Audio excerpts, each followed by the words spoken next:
mwana michezo, tuweze kuzungumza yale ya kimichezo na burudani. Asubuhi na mapema leo tumefunga safari kutokea huko tulipokuwepo na kufika hapa stesheni Kabuli Moja. Nia na madhumuni tuweze kukupasha na kukuhabarisha mambo mbalimbali ya kimichezo na burudani. Mimi niko na Chief Captain Kizinga. Ndugu yangu uko poa? Bana, Captain Kizinga. Ya, namshukuru Mungu niko salama. Heri sana. Sema upo? Ya, wa kutosha. Bwana ndugu yangu, tuanzie hapa. Weekend hii Ligi Kuu Tanzania Bara imeendelea tena hapo jana na juzi. Nimeanza kuishuhudia Young Africans ushindi wa mabao 3-0 KMC siku ya Jumamosi. Vipi kwa upande wako Mick? Unasemaje ndugu yangu? Ya, nashukuru. Kwanza ni wapongeze kwanza viongozi wetu wa Dar es Salaam Young Africans kwa kufanya mabadiliko kwanza kwenye eneo la technical bench. Yes, kufikia mwafaka na aliyekuwa kocha wetu kufuta kazi. Kwa kile walichokifanya Pedro tumeona amekabidhiwa rasmi Maureen na tumeona kazi yake ya kwanza ile pale ni kitu ambacho mimi nilikuwa nakitegemea. Nimefurahi kuona good performance ambayo imeonyeshwa na wachezaji wetu, lakini kitu ambacho wametusurprise ni kile ambacho waliambiwa kwamba tunakwenda kwenye huu mchezo ni kama dabi. Huu mchezo ni mgumu. Ziko taarifa nyingi zimesambaa chini kwa chini kwamba hawa Coastal Union unaowaona nyuma yao kuna mtu. Na ndio maana wamepata ujeuri na ujasiri wa kusema ifikapo dakika 60 kama hawajapata matokeo wataondoka kwenye uwanja na kuondoka kurudi kwao. Ni kwa nini? Kwa sababu nyuma yao kuna mtu. Ile message ilitembea kwa kila mchezaji. Pacome Zouzoua alionyeshwa message ile. Alan Okello Starboy alionyeshwa message ile kwamba angalia huu mzigo waliotengewa hawa watu. Wametengewa na watu wanaotukimbiza kwenye msimamo wa ligi, wametembezewa dau nono la milioni 100. Kwa hiyo kitu pekee ambacho tunatakiwa kukifanya ni kuhakikisha hii pesa Coastal Union hawawezi kuila. Kwa hiyo kila mmoja alitembezewa message na Alan Okello aliahidi kusema kwamba hii fedha ambao wameahidiwa na kwenda kuitia kitumbua mchanga. Kwa hiyo Alan Okello aligeuka kuwa mwiba mkali na akaweza kutupatia matokeo kwa 100%. Bwana, tuzungumzie mchezo wa hapo jana. Ligi Kuu Tanzania Bara iliendelea. Mmemwona mpinzani wenu kutoka Meja Isamoyo mpaka kufikia KMC na mechi yake ya kwanza ushindi wa goli 4. Ya, nimemwona. Kwanza ujio wake mimi nimekuwa nawaambia wana Yanga. Ndugu zanguni, zimebaki mechi 8. Ni za moto sana. Huyu mtu kutoka Meja Jenerali kuja hapa. Huyu hakuja bure bure. Amekuja na mpango mkakati kuhakikisha ubingwa wetu huu anautia kitumbua mchanga. Kwa hiyo ni vyema tukajipanga na tukajihadhari sana. Watu wa kazi mnafahamu, mashabiki na wanachama mnafahamu nini mfanye, matawi mbalimbali mnajua nini mfanye. Waswahili wanakwambia ni bora ukutane na mchawi aliyoko nje kabisa ya nyumba mtaani kote huko. Bora ukutane na mchawi ambao anaishi nje ya unakokaa wewe kuliko kukutana na mchawi ambao unaishi naye ndani ya nyumba moja. Mchawi ambao unaishi naye ndani ya nyumba moja, madhara yake ni makubwa. Huyu anaweza kukudhuru kwa namna yoyote. Kwa nini? Kwa sababu Jigwiji ya screen protector amevua viatu vyake, amefua socks, ametundika kwenye kamba. Mchawi ni vyepesi kwenda kuiba ile socks na kwenda kumfanyia mazinzom. Diala akakosa utulivu, tukapoteza mechi. Okello akaibiwa socks akafanywa hivi. Yaani hayo ni mambo ambayo yapo. Kwa hiyo lazima tujihadhari. Mchawi ndugu paka anatumwa. Tayari mchawi kashaingia kwenye nyumba tunayoishi sisi. Kwa hiyo ni vyema tukajihadhari na naamini wana Yanga kutokana na usikivu ambao tumewaambia. Kazi inaendelea, kila mechi kwetu sisi ni dabi na kila mechi kwetu sisi kazi. Bwana, tuzungumzie mara ya 3 mfululizo. Sio leo anachukua mfululizo, mechi 3 mfululizo. Tangu ametoka visiwani Zanzibar, Clatous Chota Chama anaendelea kubeba tuzo ya man of the match. Nyie muogopi? Hatuwezi kuogopa sababu Chama ni moja kati, of course ni mchezaji mzuri, hatuwezi kukataa, lakini uzuri wake unategemea na kule ambako anahudumu. Yes, kwa Simba kule alipo anafaa, ana deserve kwa sababu ndo size yake, ndo timu ya size ya kiwango anachocheza yeye Chama. Lakini Clatous Chota Chama kwa timu ambayo ina soka gusa achia twende kwao, Chama hawezi kupata namba. Sio umeelewa? Kwa timu ambayo inapiga, mimi nikwambie tu kweli. Yaani Clatous Chota Chama ukimpeleka TRA Chama hapewi namba. Chama ukimpeleka TRA hapati namba. Yes. Hawezi kupata namba Chama. Kwa nini? Kwa sababu TRA wana mpira wa kasi. Wana mpira wa faster. Chama sio mpira wake. Chama anaishi kwenye yani Chama kama samaki ambaye hawezi kuishi kwenye maji chumvi. anahitaji kukaa kwenye maji baridi, maji ambayo hayana chumvi, ndio anatakiwa kakae kule. Lakini kwenye maji yenye chumvi, yenye pilipili, maji washawasha yaliyochangamka, Chama hawezi kuishi. Kwa kwangu mimi, Clatous Chota Chama ataendelea kusalia huko huko na ufalme wake huko huko. Kwanza tu sijui kwa nini aliondoka kule, kwa sababu kule ndio kuna ufalme wake, lakini Chama huwezi kumpeleka kwenye timu nyingine yoyote na akapata namba. Yes. Kwa hiyo acha endelee kuzichukua, kwa sababu kwenye timu ambayo anacheza ni timu ambayo ni ya size yake na anaweza akafanya vile anavyotaka yeye kufanya. Lakini kwenye soka la ulimwengu wa sasa, soka la faster, kwa mfano soka la Dar es Salaam Africans, soka la faster, yeye hawezi kupata namba, na ndio maana alikosa namba. Kwa huko alipo kwenye mpira wa slow, rudisha nyuma, peleka pale taratibu, anapata namba. Badala ya mchezo wa jana, ilisikika miongoni mwa kauli ambazo alizungumzia msemaji wa klabu ya soka ya Simba Sports Club Ahmed Ally, akisema anayestahili kupewa uraia ni mwamba wa Lusaka Clatous Chota Chama na wala si Mohamed Damaro. Yeye amesema, lakini tuangalie katika huyo mtu aliyemsema, je, taifa linamhitaji? Taifa linamhitaji? Ukweli ni kwamba taifa hili halimhitaji Clatous Chota Chama. Yes, ukweli uko hivyo, lazima tuseme. Kuna wakati tuache mapenzi ya vilabu vyetu kuyaleta kwenye umuhimu wa taifa. Tunakwenda kwenye michuano ya AFCON, hatuhitaji kwenda na watu ambao umri umeshakwenda. Tunahitaji kwenda kwenye michuano ya AFCON na damu ambazo ni changa.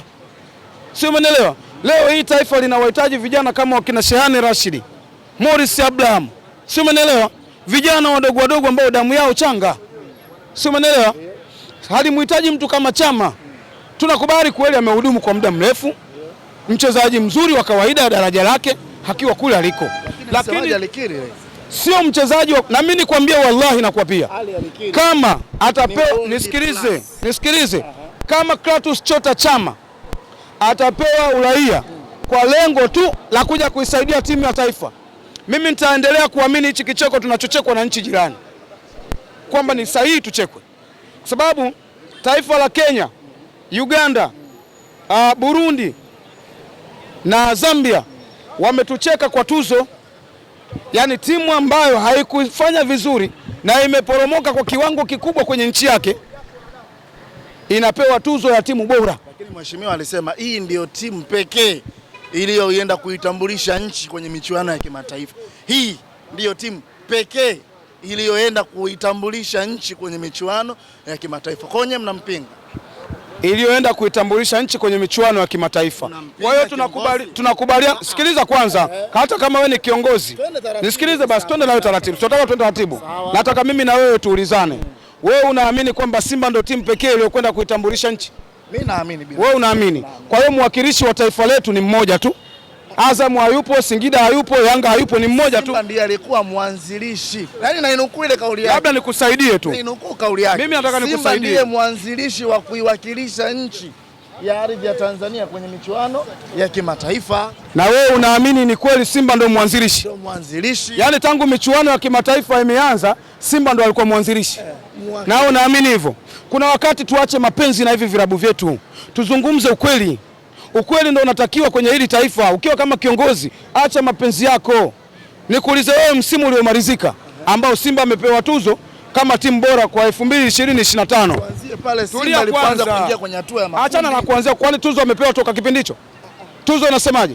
Mwanzilishi. Tuzo nakuuliza wewe swali. Tuzo inasemaje? Tuzo, ngoja, hii tuzo amepewa kwa sababu ya kuanzisha.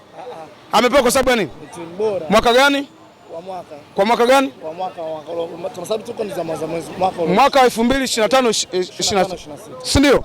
Haya, tumwangalie Simba mwaka 2025. Amefanya nini kwenye taifa hili? Kafika finali. Kafika finali. Ndani ya nchi yetu amechukua nini? Hajachukua kombe. Hajachukua kombe lolote. Turudi kwenye usemi wa Ahmed Ally. Alisema afisa habari wa Simba kwamba 2023 Yanga anakuwa bingwa, anafika finali, anachukua vikombe vyote vya ndani na anafika finali ya shirikisho, anakuja kupewa tuzo ya timu bora ya mwaka Yanga. Ahmed Ally, msemaji wa Simba, alisema ukifika finali ya shirikisho na mtu ambaye ameingia group stage, mtu aliyeko group stage ni bora sana kuliko mtu aliyefika finali. Unakubali hayo maneno aliyosema? Kwa hiyo tunakubaliana mtu aliyokuwa group stage ni bora kuliko aliyokuwa finali ya shirikisho. Unakubali? Sasa kama unakubali hilo, kwa nini unakubali kwamba huyo aliyekuwa chini ya aliyekuwa group stage anakwenda kupata tuzo? Kwa nini unakubaliana na hilo? Ngoja nikuelekeze kitu kidogo. Ninakubaliana kwa sababu moja.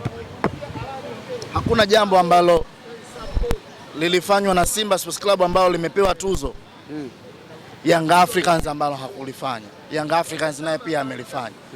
Ila kushiriki mara nyingi kwa Simba kwenye michuano ya kimataifa huenda ikawa ndio sababu ya yeye kupewa tuzo. Rudi nyuma kwenye mazungumzo. Hiyo sio sababu. Sababu ya kupewa tuzo ile ni tuzo ya mwaka 2025. Sio tuzo ya kujumlisha kwamba umefanya nini huko nyuma. Basi haya tuzungumzie, nyinyi mlifika wapi kwenye michuano ya kimataifa? Asante. Unataka kujua tulikofika? Sasa cha kukushauri, tuzungumzie Yanga 2023 amepokea tuzo. Kwa nini alipokea tuzo ya timu bora? Wewe unasemaje? Tukianzia hapo kulizungumza utapata faida kubwa sana. Yanga kwa nini alichukua tuzo ya timu bora? Alichukua kwa sababu kajizorea vikombe vingi vya ndani, lakini pia na kufika fainali ya michuano ya shirikisho. Lakini Simba msimu uliomalizika, kama kuna msimu wana Simba hawatakuja kuusahau kwenye maisha yao ni msimu ule, kwa sababu Simba anaingia kwenye ushiriki wa kimataifa akiwa nafasi ya 3 kwenye ligi. Ina maana kwamba amefeli, na wana Simba wanakiri kwamba kama kuna misimu hawatakuja kuisahau kwenye maisha yao ni 2025, kwa sababu Simba alifeli. Nafasi yake kachukuliwa na Azam, akashika nafasi ya 3. Umeelewa? 24 ndio nafasi iliyowapeleka kimataifa, si ndio? Hasa kuwapeleka kimataifa si ndio wamekwenda kuwakilisha 25. Sawa, timu ilikuwa imefeli nafasi ya 3. Mwaka huo ndio nisikilize, 24-25. Unirekebishi mimi kumbukumbu ninazo. 24-25. Simba alikuwa nafasi ya ngapi? Simba alicheza klabu. Sawa. Kwa hiyo tuzo aliyopokea ni ya klabu bingwa au ya shirikisho? Tuzo imetolewa na BMT. Nisikilize basi. Shida unamiliki. Shida umefocus kwenye mapenzi ya timu yako. Nataka nikuelekeze kitu. Simba 24-25 anamaliza kwenye msimamo wa ligi akiwa nafasi ya ngapi? Ya 3. Maana yake amefeli. Miongoni mwa vitu ambavyo wana Simba vile wa surprise ni ile tukio la 24-25, ina maana limebeba mwaka wa 25. Si umeelewa?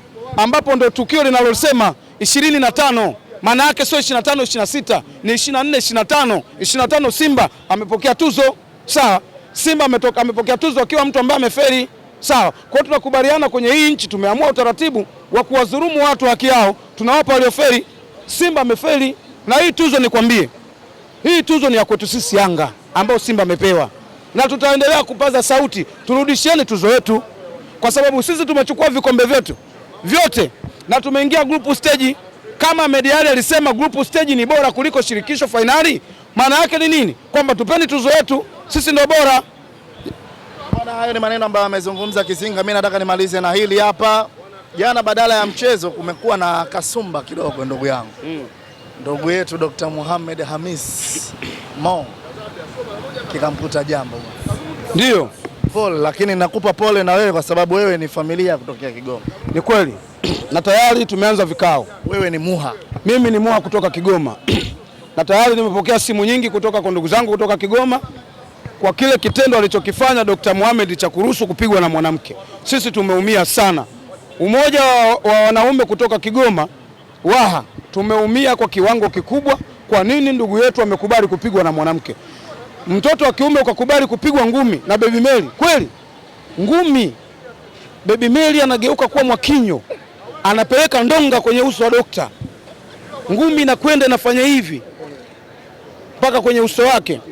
Jezi ya Jairuti ambayo yeye ni anaitangaza jezi ile inakwenda kuchanwa. K Mziwanda anapeleka ngumi ya uso, anapeleka ngumi ya tumbo. Dokta, unakubali kupigwa? Tumeumia watu wa Kigoma. Na hili nimuombe sana kwa unyenyekevu mbunge wa Kigoma mjini Baba Levo, lakini pia nimuombe mbunge wa Kigoma Kaskazini Kiza Mayeye na wengine wote wabunge wa maeneo mbalimbali na wadau, hili kuliweka sawa. Kwa nini vijana kutoka Kigoma tumekwenda kudhalilishwa siku ya jana? Huko uchunguzi lazima tumchunguze Dr. Mohamed. Lazima tumchunguze Dr. Mohamed. Kwa nini unaruhusu kupigwa na watoto wa kike? Tuko na utaratibu wetu watu wa Kigoma. tuko na vitu tunapewa watoto wa Kigoma, tunakuwa ngangali. Mimi vikiamka hapa saizi hapa ninavyokuambia Chapesa, vikiamka hapa mimi sishikiki hapa. Unakubali kupigwa na Baby Meli kweli? Baby Meli huyu wa Simba anakupiga Dr. Mohamed, anakudhalilisha umma mzima, unajua kweli? Dr. Mohamed kuna namna anatakiwa, nampa masaa 24 Dr. Mohamed na masaa 24 ajitokeze hadharani awaombe radhi vijana kutoka Kigoma. La sivyo tutamsafirisha kwa njia ya treni, atakwenda kukalishwa chini afundishwe namna gani vijana wa Kigoma tunatakiwa kuishi. Shukrani sana. Asante sana.